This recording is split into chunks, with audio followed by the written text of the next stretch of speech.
So, Matt, you seem to think that YouTube's $300,000 grant for podcasters might be a lie. Why don't you elaborate here for us? So I started seeing some reports here. So we got one here on YouTube Finance. Here, I'm going to pull it up. There was a lot of this. Okay. You could just look up YouTube podcast grant, anything like that. And it says it's $300,000. And there's a lot of stories around this thing. Comparing it to Spotify and I think Amazon maybe had a grant. Is that what they're saying here? No. Yeah. Oh, it's like YouTube might be eager to compete against podcast hosts like Amazon, Apple, and Spotify. Bloomberg sources say YouTube is offering podcasters grants to produce videos, including film version of their show. Individual show creators would receive $50,000, while podcast networks would receive $200,000 to $300,000. So the podcast I see. If you're like a podcast network with lots of podcasts. So so this is all they use the words of like speculation, right? What's the word here they used? They said Bloomberg sources. Bloomberg sources. Yeah. So let's click over here on sources. Going over here. Oh, now we're on Bloomberg with the big ads. And then what was the words they used? According to the people. So the company is extending offers of $50,000 to individual shows and $200,000 to $300,000 to podcast networks, according to the people who asked not to be identified because the matter is private.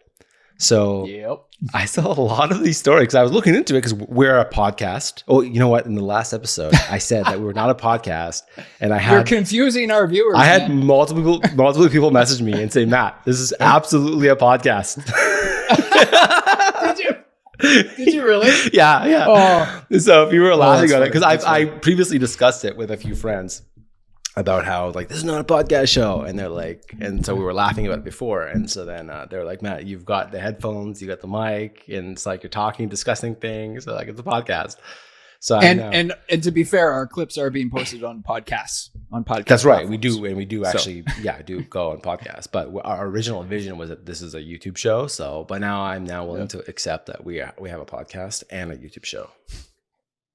Or reluctantly. Sorry. Let's go the other way around. We have a YouTube show and a podcast, but there's nothing wrong with podcasts. Yes. Like, I mean, I don't know. No, I don't know why. I'm not against podcasts. No, there's nothing.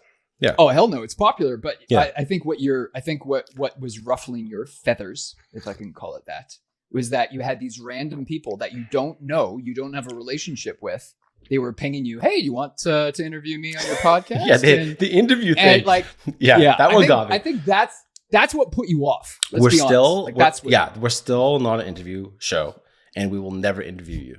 Okay, we do want to have guests on the show to talk about some topics with us, but we will never interview anybody on this show. Anyway, so going back to the story on this thing. So I was looking around. There's a lot of stories around this grant, and then when I actually looked, so YouTube actually has blog.youtube. Oh, they have blog.youtube. What the is that really their domain? It is too. Yeah, wow. So .youtube is a URL extension? Yeah, I didn't know that either. Wow, I just noticed that. So URL extensions, like a .com or whatever. So there's a lot of new ones. I did not know there was a .youtube. I wonder if you could buy that. Like can I buy like webfriendly.youtube? I'm going to say no. I don't know. That's just I bet you could. Because I just found out like they have like .real estate and .realtor for the real estate industry, and I bought some domains there. It just came out. Oh yeah. Yeah. Oh, really? I got some big hitters there. Well, that's your background. That's what you. Yeah. Well, I'm doing some real estate marketing. Actually, I'll just tell you, I got presale.real estate.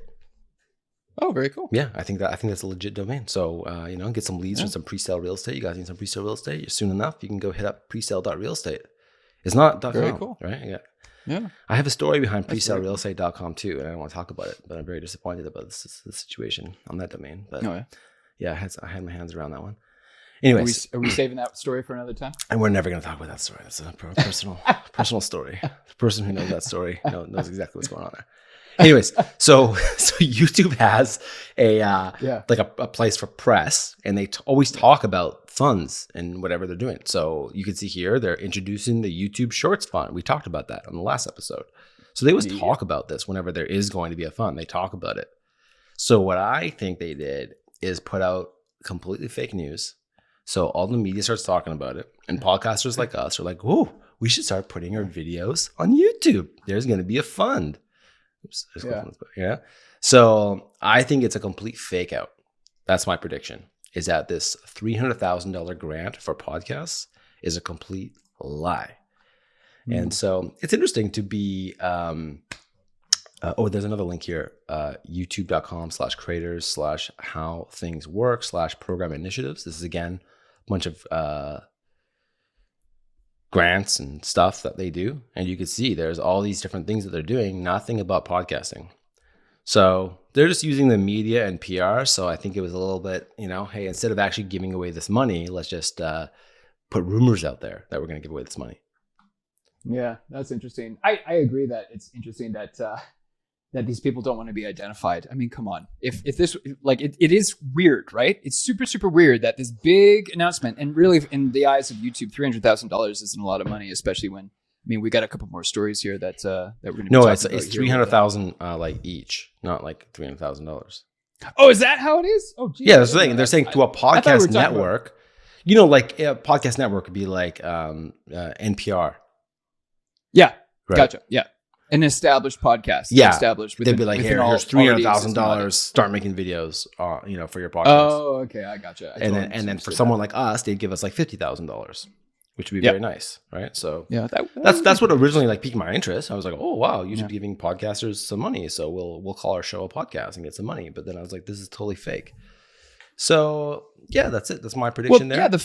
Yeah, the fact that they don't want to be identified, it's a little weird. And as long as we're on this subject, I want to flag this for everybody too, because I'm a big fan of ebooks, and recently listened to The Common Path to Uncommon Success by John Lee Dumas. I got it up on my screen here. I got the Audible version on my screen here because that's the version I listened to. And I don't know about you, but when I listen to an audiobook, I like knowing that I'm listening to the actual author. Yeah. Like, it makes a huge difference. Yeah, and John Lee Dumas actually does read out his own book, which I appreciate, because a lot of these successful people will just pay a voice actor to do it for them, and I don't know, I don't enjoy the book as much. Anyways, I'm getting off subject here. So John Lee Dumas, for those who aren't aware, super successful podcaster, arguably was a trailblazer in the industry when podcasting was already popular. It was already a popular medium. And then he decided to publish a 20-minute podcast every single day, 7 days a week, because no podcaster was doing that. And so he found a way to uniquely carve himself out in an already crowded space, to the point where, and I learned all of this by listening to his book, that after he was only podcasting for 1 year, he was already regarded to be a thought leader in the space. He was doing keynote speeches, being invited to all kinds of events, rubbing shoulders with Tim Ferriss and all of these other famous podcasters, right? Now, the reason why I'm flagging this for everybody, because he's a podcaster, and he talks about different content mediums in his book. He talks about blogs, written blogs. He talks about YouTube. He talks about all the different ways that someone can establish a brand for themselves, right? And he actually boo-hoos YouTube.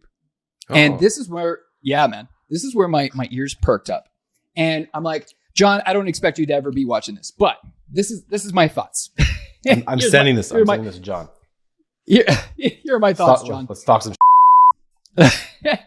The thing that I want to flag here for you is that, and I'm like, Matt, have you listened to his podcast? It's Entrepreneurs on Fire. Have you listened to his podcast? Yeah. So you've come across his content. He does great work. He does great stuff. But his argument in his book is that podcasts have the unfair advantage over YouTube, because you can listen to a podcast when you're doing something else, when you're driving your car, when you're walking the dog, when you're washing the dishes, what have you. It's I think Tony Robbins calls it net time, no extra time, right? You're consuming content while you're doing something else. That's right. And his argument was, well, you can't do that when you're watching a YouTube video. And I actually started laughing because now I'm biased because I'm a YouTube expert. So I started laughing during the audiobook, because here is this super, super successful guy who clearly knows a lot about marketing, but in my opinion, doesn't see the full value that YouTube delivers. Because if you are listening, so if you're watching Good Morning Marketers right now. You're watching and listening to me and Matt on YouTube. You're hearing the vocal tonality in our voices. You're looking at our body language. You're looking at our facial expressions. You're consuming video and audio, both, which greatly increases our ability to evoke an emotional response in from our viewers and our listeners, right?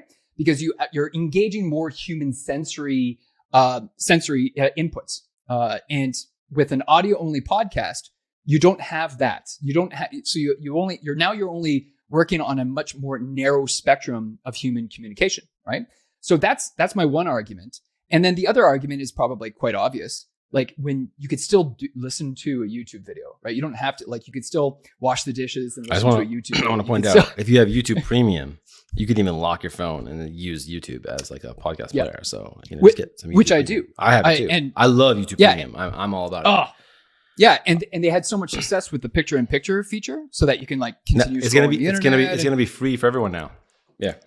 They're making it available for everybody, and I mean, I love that, because as soon as I got Premium, I found myself using that feature a lot, like a ton, because you end up being a lot more productive with your time, and nobody wants to waste their time at the end of the day. But anyway, like that's why I'm bringing this up though, because I just think it's fascinating that John Lee Dumas, a super successful, super famous podcaster, doesn't recognize the value that a video podcast would bring.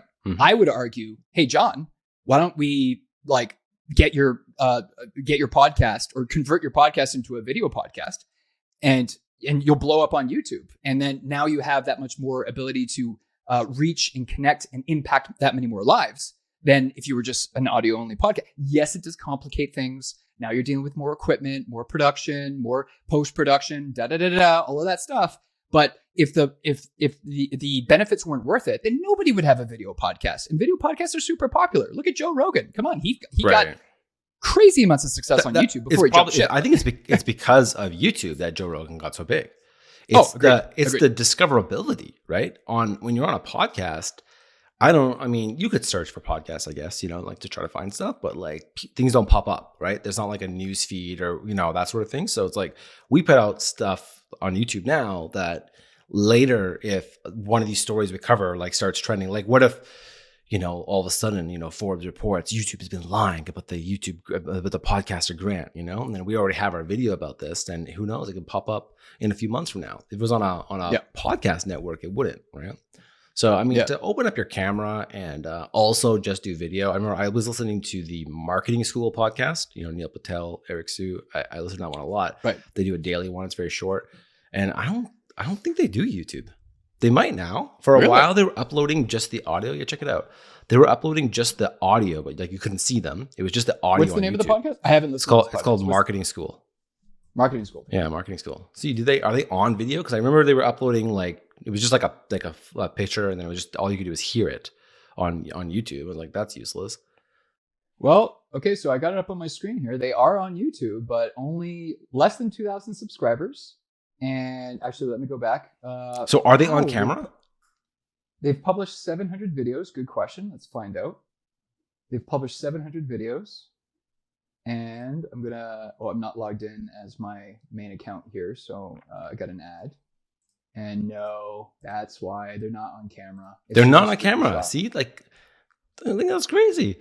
And then the other one, I listened to another one. It's called Blog Millionaire. And this guy has some really good content and lots of stats and data. And it's so hard to listen to it as an audio because it's so much information. And I would rather see it on video with some slides and because it's actually good. There's been times where like I'm listening to it and I was like, okay, I got to pause this because I got to get home. I have to take notes. Because he's like mentioning websites and data and you should do this. Yeah. I'm like, this is really good information. I like to shout out. What's his name? Brandon something. But so what's funny about him is like, I don't even know what he looks like. Blog Millionaire? Yeah. I just did a search. There's no YouTube channel for Blog Millionaire. That's super sad. But I think he's got a pretty popular, I don't know how many downloads he gets. It's good content. And then he's got a blog called Blog Millionaire, .com or whatever.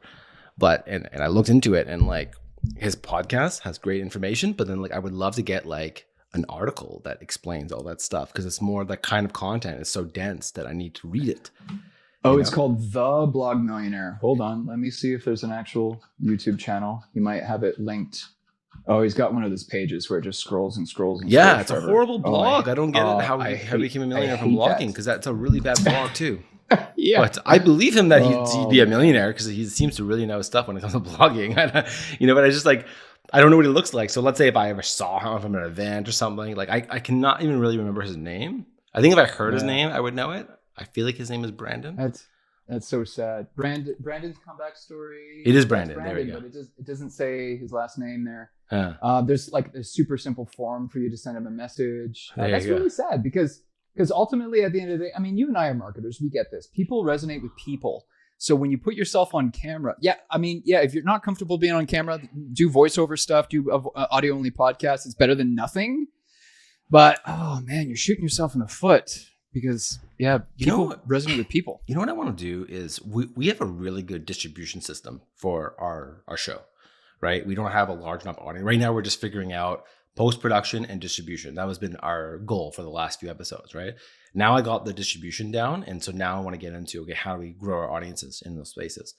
And if we didn't have video, the amount of distribution we could do would be so much more limited. We couldn't be putting videos here and images and, and so on. Right? Agreed. So if you're going to start a podcast, I mean, you got to do video. I don't know. I just think it's kind of, you're so limiting yourself without having that descripability that you get through video and all the stuff you could do with distribution and so on. It's a no-brainer. Yeah, if you're putting the effort in to do the audio, you might as well. The only time that maybe it might not make sense is if it's a little bit more scripted and you really want to get it perfect in terms of how you're saying things and that sort of thing. If I was scripting a show, an audio show, it'd be harder to do that with video because I got to edit the video and like that, I could see that. But besides that, I really think that you should do a video podcast. Well, and who knows, maybe one day we'll find out that YouTube was not lying, and then maybe YouTube will give you 50 grand. YouTube. Well, I mean, video does complicate things. I've already said that a couple times, and your production costs and all of that stuff goes up. However, this is what I tell my clients all the time.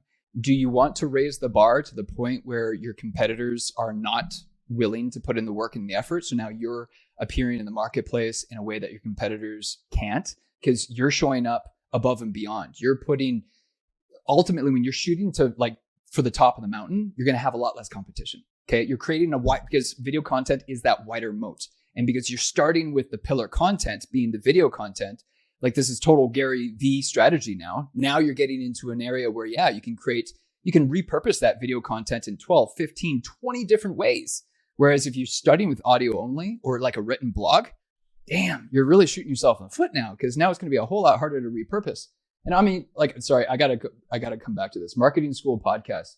Neil Mattel's number one, most successful video on his YouTube channel was published 3 years ago, and it's only got a little over 1,000 views. This is really bad because Neil Patel, and I don't know the other gentleman. Oh man, that's bad. I don't know who that is, but what's funny. So I've been listening to their podcast for quite a while. Yeah, it's actually a really good podcast. So anyone in marketing, I would recommend it. Because it's very short, bite-sized. You know what they do is they record, I believe, once a week, but they'll record a bunch of little segments, and they don't ever put out one long episode. It's just a bunch of little segments. They're all 5 minutes, 8 minutes, something like that. It's actually pretty good. It's all very topical, Oh, dude, I just realized something. What? Sorry to cut you off. Their most recent upload is 3 years old, so they've given up on this YouTube channel, I guess. I thought they said they were doing it because what's funny is that at the start of the year they were talking about how they wanted to do all these things to promote the podcast. It actually ties into our next story. So, but anyways, they were talking about doing that, and I thought they said they were doing YouTube. And so, because when they were talking about all these different ideas they had to promote their podcast, take it to the next level, I think they mentioned YouTube, because to me it was YouTube would be the most obvious one. Let's get on video, right? Yeah, I just did another search. Yeah, it's not there. Oh, interesting. That channel I found is the only one. But yeah, we can move on.